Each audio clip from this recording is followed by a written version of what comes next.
Do it for 5 days, at least 5 days and आप देखोगे आपकी ओवरथिंकिंग में, आपकी एंग्ज़ायटी में आपको इतना रिलीफ़ मिलेगा ना, आप बोलोगे मुझे ये पहले क्यों नहीं पता था।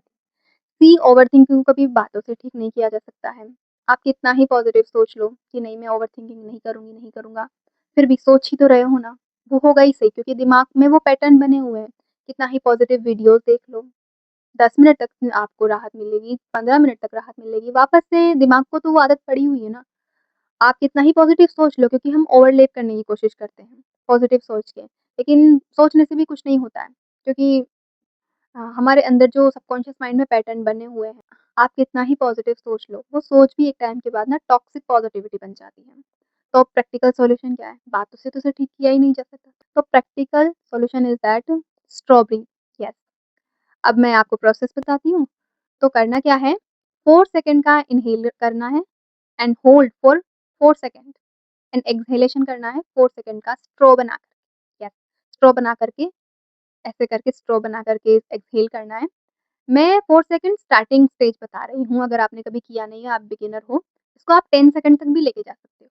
और आपको जो श्वास लेनी है, इन्हेल करना है, आपको चेस्ट से नहीं, आपको नाभि से श्वास लेनी है। और जितना आप इन्हेल कर सकते हो, जितना आप कर सकते हो, उतना कोशिश करो। और जब आप एक्सहेल करो, तो जितना कोशिश कर सकते हो, आप पेट को पूरा खाली करने की कोशिश करो। आपको मैं बता रही हूँ, इतना रिलीफ़ मिलेगा ना, इतना ज़्यादा रिलीफ़, इंस्टेंट रिलीफ़ मिलेगा आपको।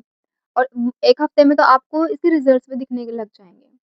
क्योंकि जब भी हम ना पेट से साँस लेते हैं तो हमारे हैप्पी हार्मोन्स रिलीज़ होते हैं, जो हमें सबकॉन्शियसली ये सिग्नल देते हैं दैट एवरीथिंग इज़ ओके। क्योंकि आपने देखा होगा जब भी हम घबरा जाते हैं, हम जब भी भागते हैं तो हम धीरे-धीरे साँस लेते हैं और वो जो साँस होती है वो हमारे चेस्ट तक ही रह जाती है।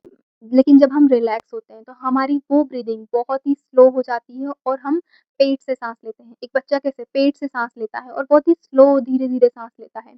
तो हमें सबकॉन्शियस माइंड को ये बताना है that everything is okay, all is well चाचू। तो वो सिग्नल जाएगा ना उसे, तो ओवरथिंकिंग अपने आप गायब होगी। उसके लिए हमें कहना नहीं पड़ेगा don't do this, don't think too much.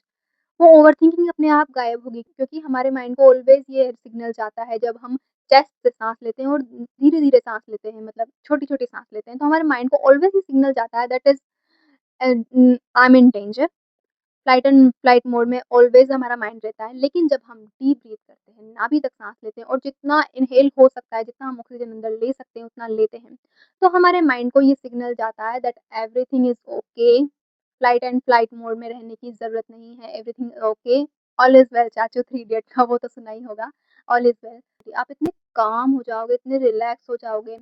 कहते हैं कि स्टार्टिंग में मेडिटेशन करने की बोलते हैं, तो हर कोई नहीं कर पाता है। हर किसी का इतना फ़ोकस ही नहीं हो पाता है कि बैठ करके मेडिटेशन कर सके। तो उसे ब्रीथिंग एक्सरसाइज़ दी जाती है, ताकि आप ब्रीथिंग पर फ़ोकस करोगे तो आपका ध्यान इधर-उधर नहीं जाएगा और ब्रीथिंग पर फ़ोकस करते आपका माइंड, आपकी ओवरथिंकिंग जो थॉट्स का फ्लो है ना, ऑटोमेटिकली कम हो जाता है। 1 हफ्ता कीजिए और आपको इतना रिलैक्स मिलेगा, आपका माइंड इतना काम होगा। सोने से पहले करोगे तो आपको नींद बहुत अच्छी आएगी, डीप स्लीप के लिए बहुत बेस्ट है। मेरा ध्यान बार-बार स्पॉट पर जा रहा है। 2 साल पहले पेंट किया था मैंने, ये बनाया था मिट्टी का है, अब इसके ऊपर मुझे फ्लावर्स रखने हैं, क्यूटी। सो बाय बाय।